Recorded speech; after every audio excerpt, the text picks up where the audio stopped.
आज का टॉपिक है सिस्टम एनालिसिस। सिस्टम एनालिसिस को हिंदी में बोलते हैं प्रणाली विश्लेषण।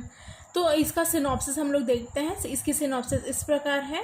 फर्स्ट में लिखते हैं इंट्रोडक्शन या प्रस्तावना। नेक्स्ट लिखते हैं मीनिंग ऑफ सिस्टम एनालिसिस, प्रणाली विश्लेषण का अर्थ। नेक्स्ट है डेफिनेशन ऑफ सिस्टम एनालिसिस, प्रणाली विश्लेषण की परिभाषा। फिर है कैरेक्टरिस्टिक्स ऑफ सिस्टम एनालिसिस, प्रणाली विश्लेषण की विशेषताएं। फिर आगे देखते हैं स्टेप्स ऑफ सिस्टम एनालिसिस, प्रणाली विश्लेषण के पर। नेक्स्ट है डिज़ाइन ऑफ सिस्टम एनालिसिस, प्रणाली विश्लेषण की रूपरेखा। फिर है system analysis in education system, शिक्षा प्रणाली में प्रणाली विश्लेषण।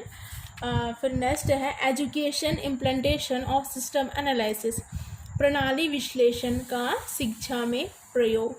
उसके बाद हम लिख सकते हैं उपसंहार कॉन्क्लूजन, और फिर उसके बाद लिख सकते हैं बिब्लियोग्राफी और संदर्भ वितरण। इस प्रकार हमको सिस्टम एनालिसिस का सिनॉप्सिस बनाना है।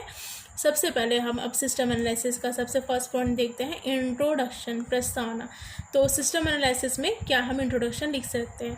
तो प्रणाली विश्लेषण सिस्टम एनालिसिस के द्वारा किसी भी समस्या की पहचान कर उनका समाधान किया जाता है और प्रणाली या सिस्टम को प्रभावशाली बनाया जा सकता है।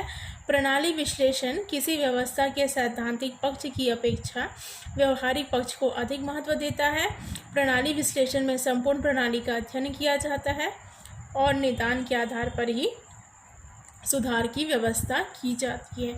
तो यहाँ पे इंट्रोडक्शन में हम प्रणाली विश्लेषण को इसमें इस प्रकार लिख सकते हैं, जैसे हमने पिछले इसके अगले पॉइंट में हमने देखा था, पिछले पॉइंट में हमने देखा था कि सिस्टम अप्रोच के बारे में बताया था। तो सिस्टम अप्रोच क्या होता था। सिस्टम अप्रोच वह अप्रोच होता था जो सिस्टम में आने वाले प्रॉब्लम्स को, मतलब कोई भी सिस्टम में कुछ भी प्रॉब्लम्स या किसी भी प्रकार की प्रॉब्लम जब जनरेट होती है तो उनका सॉल्यूशन, मतलब प्रॉब्लम का सॉल्यूशन किससे किया जाता था, सिस्टम अप्रोच से उन प्रॉब्लम्स का क्या किया जाता था, सॉल्यूशन किया जाता था।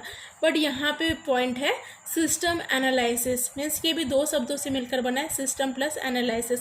एनालिसिस होता है विश्लेषण मीन्स होता है, या एनालिसिस मीन्स होता है मतलब किसी भी सिस्टम में, है ना, किसी भी सिस्टम में कोई वर्क या कोई एक्टिविटीज़ या कोई कार्य सही ढंग से हो रहा है कि नहीं, उसका मतलब एनालिसिस करना, उसका पता लगाना। तो यहाँ पे सिस्टम एनालिसिस को इस प्रकार डिफाइन कर सकते हैं कि इसमें क्या है, हम सिस्टम में उपस्थित समस्याओं की इसमें क्या कर सकते हैं, पहचान कर सकते हैं कि प्रॉब्लम्स के कारण को हम इसमें पता लगा सकते हैं। यहाँ पे उनका सॉल्यूशन नहीं किया जाता, यहाँ पे क्या है, उन समस्याओं या प्रॉब्लम्स की क्या का पता लगाया जाता है।